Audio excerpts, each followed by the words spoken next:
ராஜயோகம் டிவி நேயர்கள் அனைவருக்கும் வணக்கம். நம்ம ராஜயோகம் டிவியில் தின பலன்கள், வார பலன்கள், மாத பலன்கள், அது மட்டும் இல்லாமல் குரு பெயர்ச்சிகள், சனி பெயர்ச்சி, ராகு கேது பெயர்ச்சி, ஆன்மீக குறிப்புகள் அப்படின்னு சொல்லி பல விஷயங்களை பார்த்துட்டு இருக்கோம்.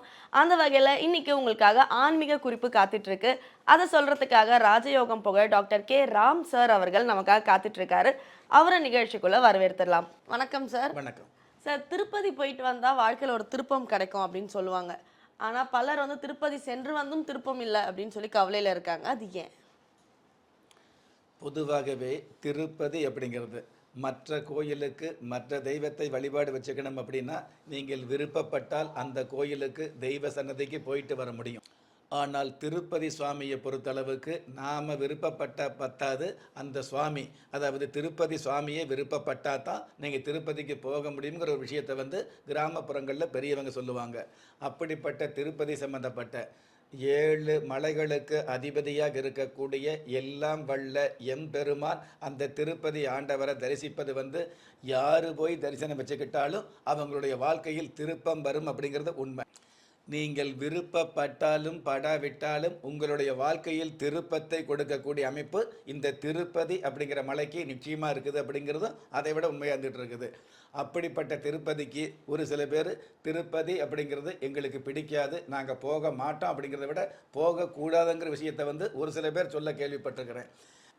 நம்ம ராஜயோகம் நிகழ்ச்சிக்கு பார்த்திங்கன்னா உலகம் முழுவதுமே நிறைய பேர் நேயர்கள் இருக்கிறதுனால அதில் சிங்கப்பூரில் பார்த்திங்கன்னா மிகப்பெரிய செல்வந்தர், மிகப்பெரிய கோடீஸ்வரர் மிகப்பெரிய கோடீஸ்வரருக்கு ஜாதகம் பார்க்கும் பொழுது அவருடைய ஜாதகப்படி திருப்பதி கோயிலுக்கு போயிட்டு வருவது நல்லது, அதுவும் புதன்கிழமை நாளில் போயிட்டு வருவது நல்லதுங்கிற விஷயத்தை சொல்ல ஆரம்பிக்கும் பொழுது அவர் அவசகுணமாக ஐயோ அந்த வார்த்தையை சொல்லாதீங்க அப்படின்னாங்க. திருப்பதி அப்படிங்கிற அந்த வார்த்தையை சொல்லக்கூடாது அப்படின்னு அவங்க படபடக்கிறதுக்கு காரணம் என்னென்னா, ஏதோ ஒரு சில ஜோசியர் உங்கள் குடும்பத்துக்கு திருப்பதி சாமி ஆகாதுன்னு சொல்லியிருந்தாங்களாம்.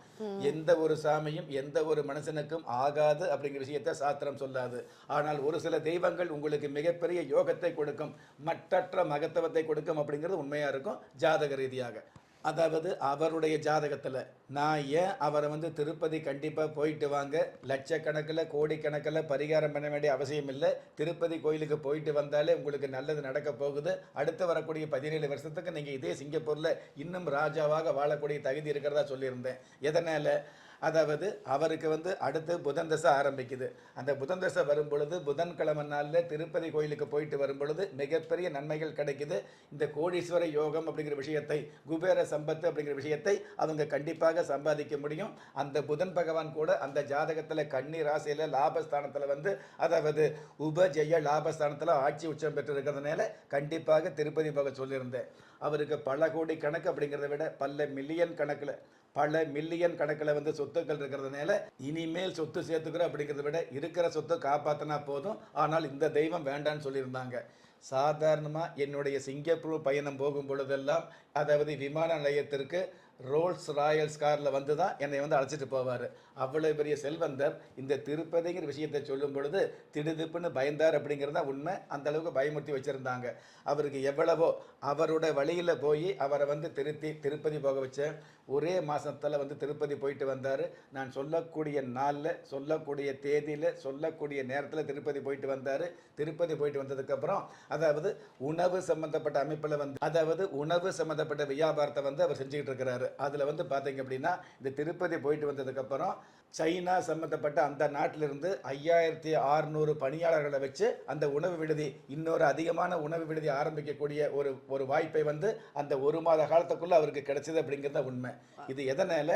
அவர் ஜாதகத்தில் அந்த மாதிரி யோகம் இருந்தது. அந்த யோகத்துக்கு தகுந்த அந்த தெய்வத்தை வழிபாடு பண்ணும் பொழுது இந்த மாதிரியான ஒரு யோகம் அவருக்கு கிடைக்குது அப்படிங்கிறத உண்மை. ஆக உங்களுடைய ஜாதகப்படி நீங்கள் திருப்பதி அப்படிங்கிற விஷயத்தை சாதாரணமாகவே போயிட்டு வரலாம். இந்த ஜாதகப்படி அதாவது எந்த ஜாதகமாக இருந்தாலும் திருப்பதி கோயில், குலதெய்வத்து கோயில், மற்ற எந்த தெய்வ சம்பந்தப்பட்ட கோயிலாக இருந்தாலும் போயிட்டு வரலாம்.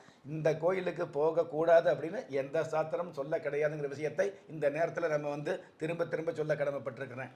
ஒரு சில பேர் அறகுறையாக ஜோதிடம் பார்த்துக்கிட்டு அவங்க இருக்கிற விஷயத்தை சொல்லும் பொழுது மக்கள் நம்ப மாட்டாங்க. நாம் வித்தியாசப்படுத்தி தெரியணுங்கிறதுக்காக என்ன பண்ணுறாங்க, இந்த கோயிலுக்கு போகாதீங்க, இந்த சாமி ஆகாதுங்கிற விஷயத்த சொல்லிடுறாங்க. அந்த மாதிரியான விஷயங்களை நீங்கள் நம்ப வேண்டாம். தெய்வம் அப்படிங்கிறது எல்லோருக்குமே ஏதாவது ஒரு வகையில் நன்மையை கொடுக்கும். அதுவும் உங்கள் ஜாதகப்படி தெய்வம் இருந்தது அப்படின்னா அந்த தெய்வம் மிகப்பெரிய யோகத்தை கொடுக்கும் அப்படிங்கிறது உண்மை. Okay sir. ஸோ திருப்பதி போய் திருப்பம் வரல அப்படிங்கிறவங்க உங்களோட பர்சனல் ஜாதகத்தை வச்சு பார்த்து நீங்கள் அதுக்கப்புறம் டிசைட் பண்ணிக்கலாம் அப்படின்னு சொல்லியிருக்கீங்க. ரொம்ப நன்றி சார், தேங்க்யூ. நம்ம ராஜயோகம் டிவியில் புத்தம் புது ஆன்மீக தகவல்கள், மாத ராசி பலன்கள், தினப்பலன்கள், இந்த மாதிரி நிறைய விஷயங்களை அப்லோட் பண்ணிட்டு இருக்கோம். அது மட்டும் இல்லாமல் ஒவ்வொரு நாளுமே நீங்கள் வழிபட வேண்டிய தெய்வம்னு சொல்லி பல தகவல்களை நம்ம நிகழ்ச்சியில் சொல்லிட்டு இருக்கோம். அதே மாதிரி நீங்கள் ஒவ்வொரு நாளும் வழிபட வேண்டிய தெய்வம், இது மாதிரி நீங்கள் தெரிந்து கொள்ள வேண்டிய, நீங்கள் கடைபிடிக்க வேண்டிய விஷயங்களை உடனுக்குடன் தெரிஞ்சுக்கணுன்னா நம்ம ராஜயோகம் டிவியில் வர வீடியோஸை லைக் பண்ணுங்கள், ஷேர் பண்ணுங்கள், சப்ஸ்கிரைப் பண்ணுங்கள், மறக்காமல் பெல் ஐக்கானை ப்ரெஸ் பண்ணுங்கள். திறமை இருந்தும் வறுமையில் வாடுகிறீர்களா? விதியை நொந்து விரக்தியில் இருக்கிறீர்களா? முயற்சிகள் செய்தும் முன்னேற்றம் கிடைக்கவில்லையா? களஸ்திரம் அமையாமல் கவலைப்படுகிறீர்களா? தாய்மையடையாமல் தவித்து நிற்கிறீர்களா? நவரத்தினம் போட்டும் நன்மைகள் கிடைக்கவில்லையா? பெயர் மாற்றம் செய்தும் பிரயோஜனம் இல்லையா? எந்திரத்தை நம்பி மந்திரத்தை சொல்லியும் மாற்றம் கிடைக்கவில்லையா? எண்கணிதத்தை நம்பி எழுத்தை மாற்றியும் ஏற்றம் கிடைக்கவில்லையா? வாஸ்துவை நம்பி வாசலை மாற்றியும் வளம் காணவில்லையா? ஹோமத்தை வளர்த்து யாகத்தை செய்தும் யோகத்தை காணவில்லையா? திரும்பிய பக்கமெல்லாம் திண்டாட்டங்களையே சந்தித்த உங்களை யார் கைவிட்டாலும் ஆன்மீகம் கைவிடாது. ஆம், அண்ட நிழலுமில்லை, ஆதரிக்க யாரும் இல்லாதவர்களை குலதெய்வம் கைவிடுவதில்லை.